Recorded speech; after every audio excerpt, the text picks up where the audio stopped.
I've emptied our accounts and I'm moving to Miami. Good luck with your annoying mom.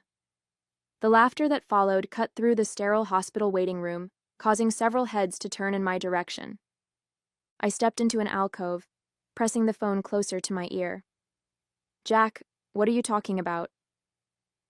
You heard me, Martha, my husband replied, his voice light and amused.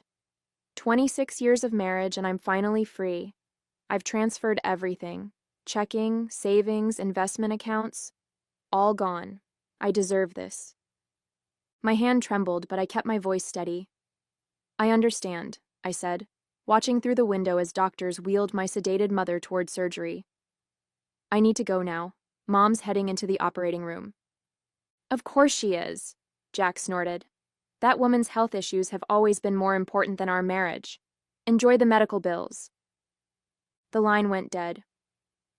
I slipped the phone into my pocket, took a deep breath, and returned to the waiting area. The neurosurgeon had been clear. My mother's condition wasn't life-threatening, but without this procedure, a full recovery from her stroke would be impossible. The cost was substantial, even with insurance, which was why I'd planned to draw from our joint savings account, the account Jack had apparently just emptied. My name is Martha Calloway, 49 years old, an accounting manager at a mid-sized publishing company in Chicago. After supporting Jack through law school, multiple career changes, and a failed business venture, I'd finally established financial stability for us both. We had no children. Jack had never wanted them, so I'd poured my nurturing energy into my career and caring for my mother since my father's death 3 years ago. Jack had always resented the time I spent with her, especially after her stroke 4 months ago. She's manipulating you, he'd insist. She could do more for herself if she tried. His callousness had been a growing source of tension between us, but I never imagined he would take such drastic action, especially not while I was at the hospital for her surgery. I approached the nurse's station, my mind racing. Excuse me, has my mother gone into surgery yet? Eleanor Bennett? Yes, just now, the nurse replied kindly. It will be about 4 hours. Is there someone who can wait with you? No, I said. I'm alone. As I settled into an uncomfortable waiting room chair, I unlocked my phone and opened my banking app, praying that Jack had been bluffing. But the balances confirmed his boast. Our checking account showed $43.17, savings completely empty, and our joint investment account, which yesterday had held over $300,000, now displayed an error message about insufficient privileges. What the nurse couldn't see, what Jack didn't know, was that his call hadn't surprised me nearly as much as it should have. Because for the past 2 months, I'd been watching, waiting, and preparing for exactly this scenario. The only surprise was his timing, and the fact that he hadn't yet realized what he was up against. Jack and I met during our senior year of college. He was the charismatic pre-law student who captivated every room, and I was the pragmatic accounting major who somehow caught his attention at a mutual friend's party. The opposites attract dynamic worked for us initially. My steady reliability balanced his spontaneous nature, while his outgoing personality pulled me out of my comfort zone. The early years of our marriage were challenging but rewarding. I took an entry-level accounting position, while Jack attended law school, managing our modest finances carefully to keep us afloat. We delayed having children until Jack was established, though as his career progressed, his enthusiasm for parenthood waned until he finally admitted he never wanted kids at all. It was a painful adjustment to my life plans, but I adapted, focusing instead on building our financial security and supporting Jack's career ambitions. Those ambitions proved costly over the years. 3 years into a promising position at a prestigious law firm, Jack decided corporate law wasn't fulfilling and quit to join a small practice specializing in environmental law. The pay cut was substantial, but I supported his pursuit of more meaningful work. 5 years later, he left law entirely to start a business consultancy, which failed after 18 months and nearly $100,000 of our savings. Through each transition, I remained the steady income, the financial planner, the practical voice ensuring we recovered from each setback. When my father died unexpectedly, leaving my mother emotionally devastated and struggling with early-stage dementia, Jack initially seemed supportive of my increased responsibilities. But as months passed, his resentment grew. My mother's stroke 4 months ago only intensified his hostility. She's going to drain us financially, he argued after learning about her needed surgery. We're approaching retirement age, Martha. We should be planning our future, not spending everything on her medical bills. I reminded him that the money was there. We could afford it. But his objections grew more vehement. In retrospect, I should have recognized the warning signs.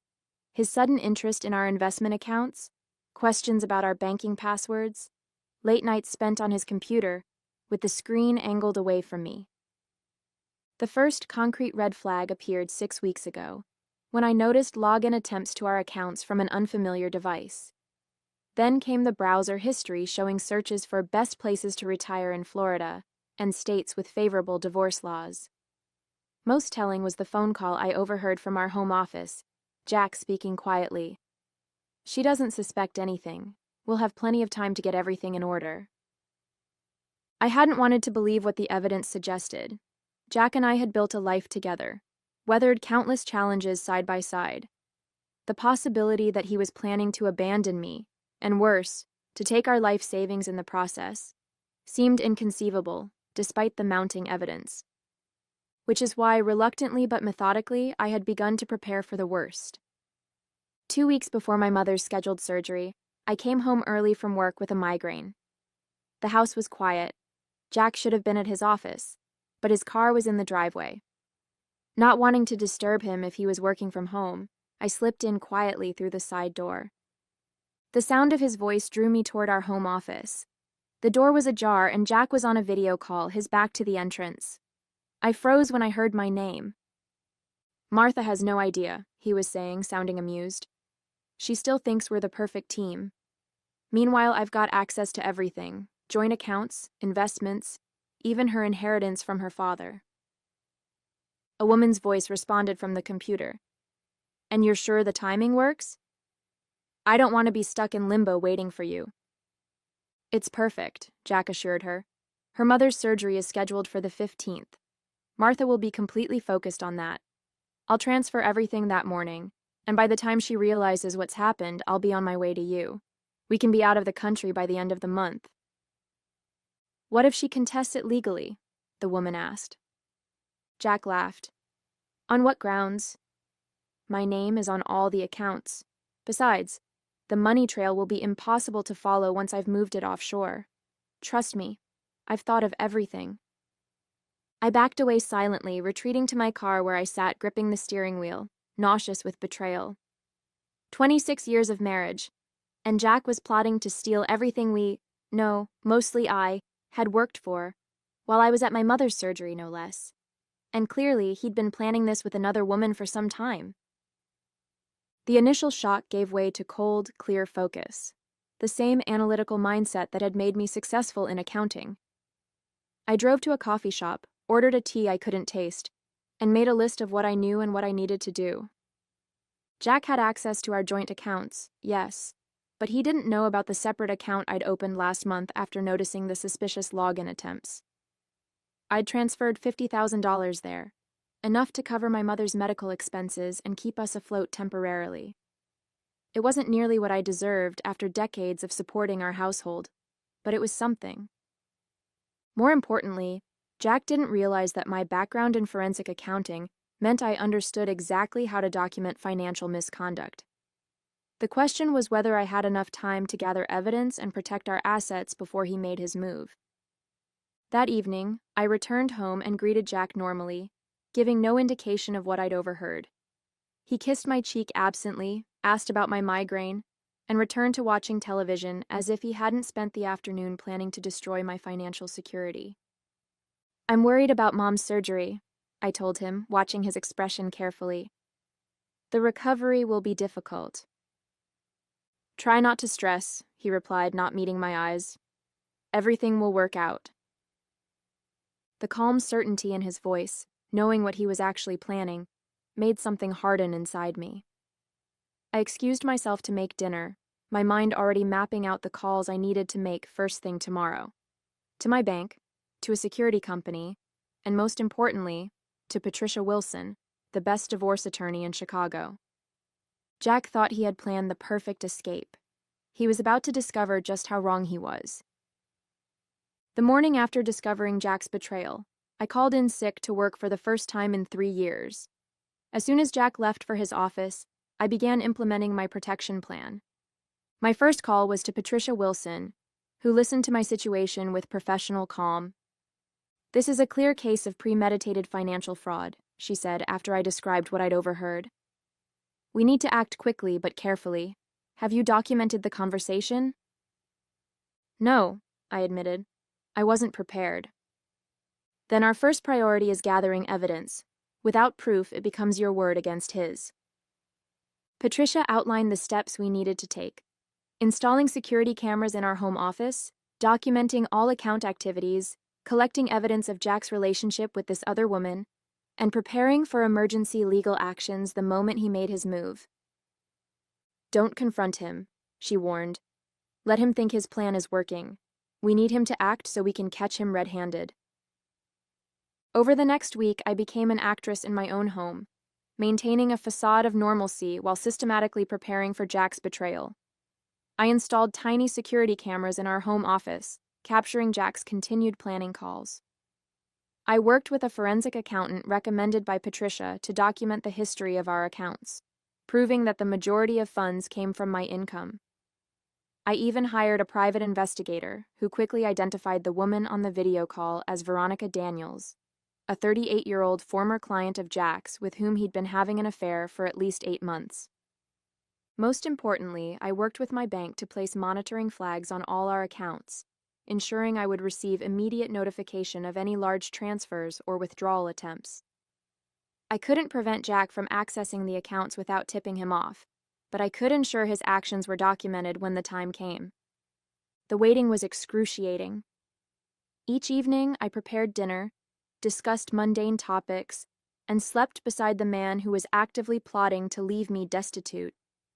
Jack noticed nothing amiss, so convinced of his own cleverness that he never questioned why I wasn't questioning him.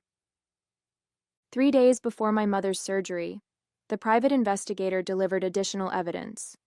Jack had rented an apartment in Miami under a new LLC, purchased plane tickets for himself and Veronica, and opened offshore accounts in the Cayman Islands. The plan was clearly imminent.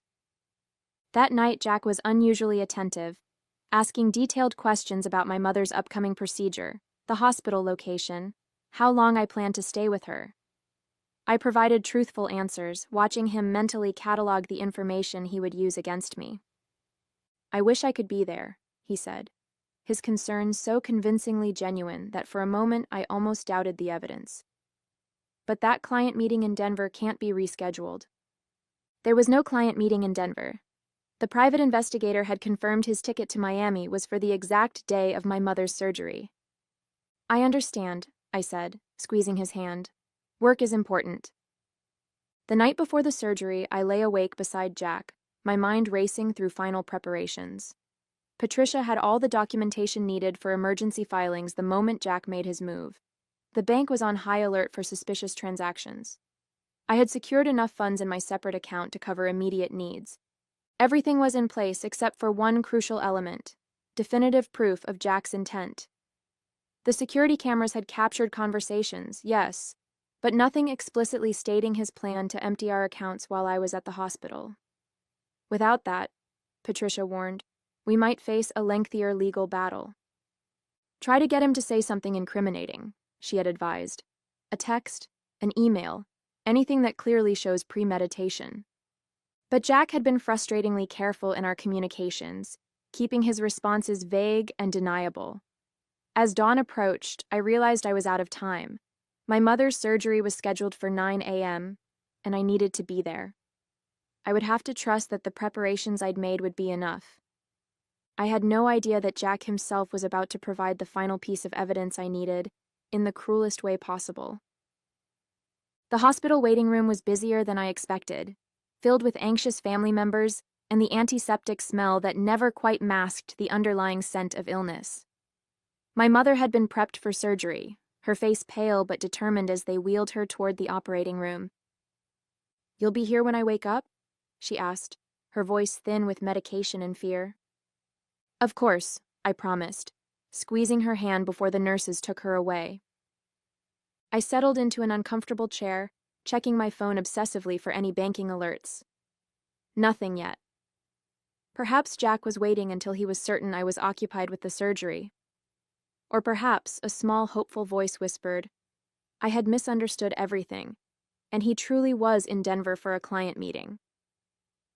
That hope died at 10:17 a.m. when my phone rang, Jack's name lighting up the screen.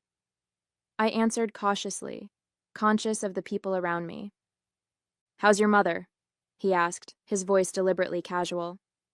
She's in surgery now, I replied. Everything okay? There was a brief pause, then, Actually, Martha, there's something I need to tell you. My heart raced, though I kept my voice steady. What is it? I've emptied our accounts and I'm moving to Miami. Good luck with your annoying mom.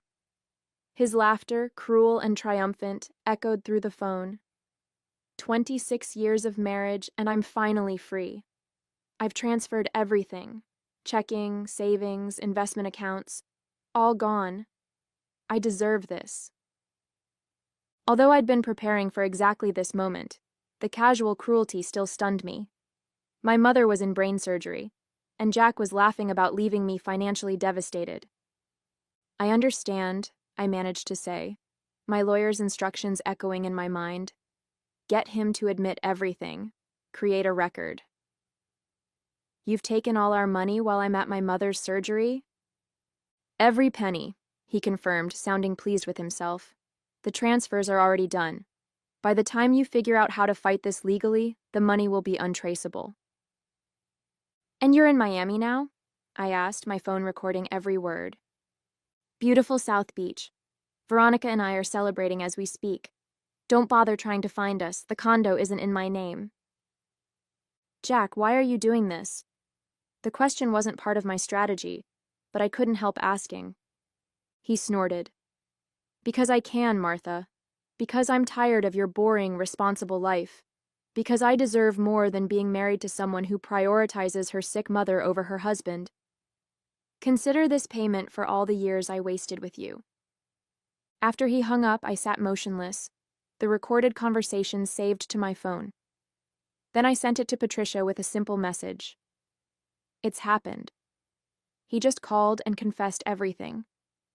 Her response was immediate. Perfect evidence. Filing emergency orders now. Don't worry about anything except your mother. Relief washed over me, followed by a strange sense of calm. Everything we had prepared for was now in motion. While Jack celebrated his apparent victory, Patricia was submitting emergency motions to freeze all our accounts, presenting the evidence we had gathered to show clear intent to defraud. I hadn't expected Jack to be so explicit in his confession, to create such perfect evidence against himself. His arrogance had finally worked in my favor. 3 hours later, as the surgeon came to tell me my mother's procedure had been successful, my phone pinged with banking alerts. Unusual activity detected. Accounts frozen pending fraud investigation. Minutes later, Patricia texted, Judge granted emergency freeze. All transfers halted. The funds he moved this morning are being returned to escrow pending hearing. We've got him. Jack thought he had executed the perfect escape. He had no idea he had just walked into a trap years in the making, one constructed by the boring, responsible wife he had so badly underestimated. My mother's recovery room was quiet except for the steady beep of monitors. She slept peacefully, the surgery a success according to her doctors. I sat beside her bed, my phone continuously buzzing with updates from Patricia about the rapidly unfolding legal situation. The emergency financial restraining order had been just the beginning. Armed with the recorded phone call, security camera footage, and the detailed financial forensics we had prepared, Patricia had convinced the judge to issue a comprehensive asset freeze. Not just our joint accounts, but Jack's personal accounts, the offshore transfers, and even the LLC he had used to rent the Miami condo. The judge was particularly disturbed by the timing, Patricia texted. Stealing marital assets while a spouse is dealing with a parent's medical emergency shows exceptional cruelty. We're in a strong position. Around midnight, my phone rang. A Miami area code I didn't recognize. I stepped into the hallway to answer. "Is this Martha Calloway?" A woman's voice asked, tense and angry. "Yes, who's this?" "Veronica Daniels. Your husband says you've frozen our money." "Our money." The casual ownership in her voice made my blood boil, but I kept my tone even. "I've frozen my money, which Jack illegally attempted to transfer while I was at my mother's brain surgery." "He said those accounts belonged to him." "Then he lied to you, just like he's been lying to me for months." I paused, considering my next words carefully. "Did you know that most of those funds came from my income? That I supported him through 3 career changes and a failed business? That I've been the primary breadwinner for most of our 26-year marriage?" Her silence suggested Jack had painted a very different picture. "The courts have frozen those assets pending a hearing," I continued. "If you're involved with Jack for his money, you should know there might not be much left when this is over." "This is ridiculous," she sputtered. "Jack told me you were vindictive, but this is beyond—" "Vindictive?" I interrupted, my composure finally cracking. "My mother is recovering from brain surgery. My husband, who I supported for decades, emptied our accounts and laughed about it while I was in the hospital. Then he told me I deserved it for being a boring, responsible person. Is protecting myself from financial ruin really vindictive, Veronica?" Before she could answer, I heard Jack's voice in the background. "Who are you talking to?" "Give me the phone." "Martha," he growled after presumably grabbing the device. "What the hell have you done?" "Exactly what you would expect from the boring, responsible spouse you've taken advantage of for years," I replied. "I protected myself. The accounts are frozen, the credit cards aren't working, even the condo payment has been flagged." "That's unfortunate," I said, echoing his dismissive tone from that morning. "Perhaps Veronica can support you for a while. I'm sure her intentions are pure, not at all related to the money you promised her." "You planned this," he accused, his voice rising. "You knew I was going to transfer the money." And there it was, another admission for the record. My phone was still recording. "Yes, Jack, I did know. I've known for weeks. Every conversation you had in our home office is on video. Every plan you made is documented. Every transfer you attempted is flagged as fraudulent. But please, keep talking. Your confessions are extremely helpful to my attorney." He fell silent, finally understanding the depth of his miscalculation. "One more thing," I added. "Patricia Wilson will be contacting you tomorrow about the divorce proceedings. I suggest you find your own lawyer. A good one." I ended the call and returned to my mother's room, a mix of emotions swirling through me. Sadness for the marriage I had believed in, anger at Jack's betrayal, but predominantly a profound sense of vindication.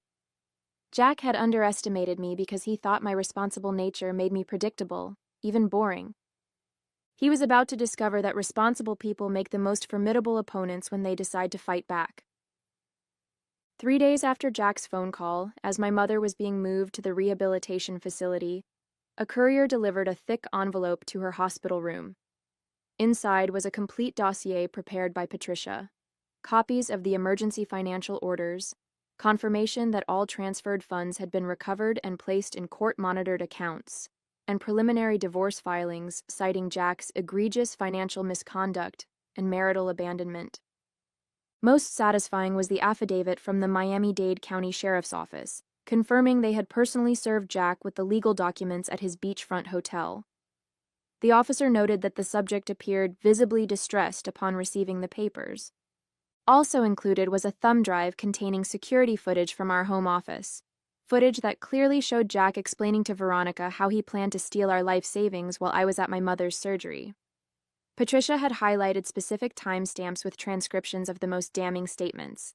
But the piece that brought tears to my eyes was the judge's preliminary ruling, which specifically mentioned Jack's callous disregard for spouse during family health crisis as a factor in granting the emergency orders. The court had not only frozen all funds Jack had attempted to transfer, but had also authorized $75,000 to be released immediately to my separate account for my mother's medical expenses and my living costs during the proceedings. That afternoon, I received a text message from an unknown number. The hotel is demanding payment. Jack's card was declined. Can you please transfer money so we're not thrown out? Veronica's desperation was palpable even through text. I didn't respond. Instead, I forwarded the message to Patricia, who added it to our growing evidence file.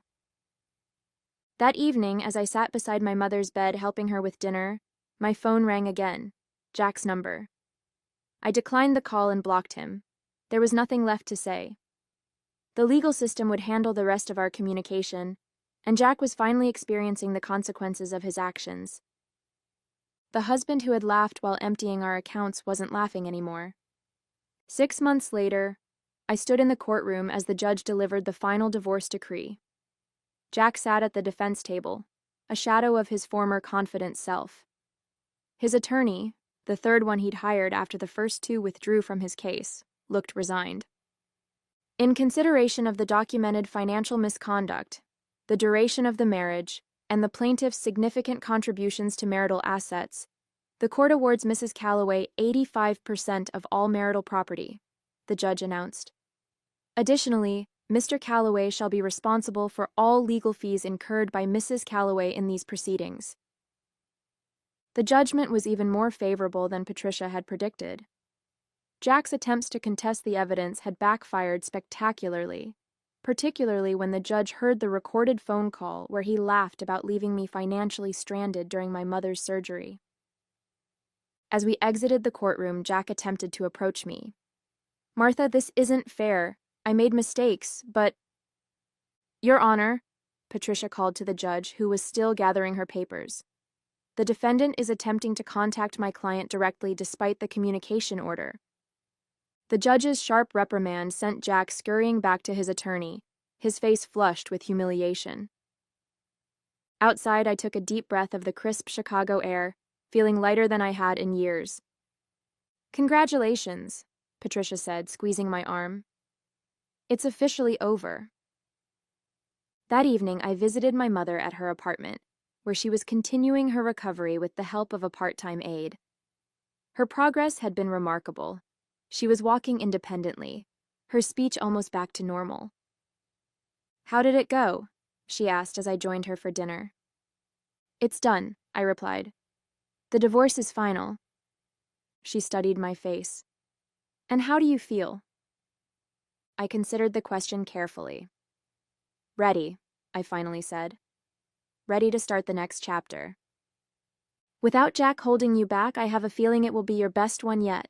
She smiled, raising her glass in a toast. I clinked my glass against hers, knowing she was right.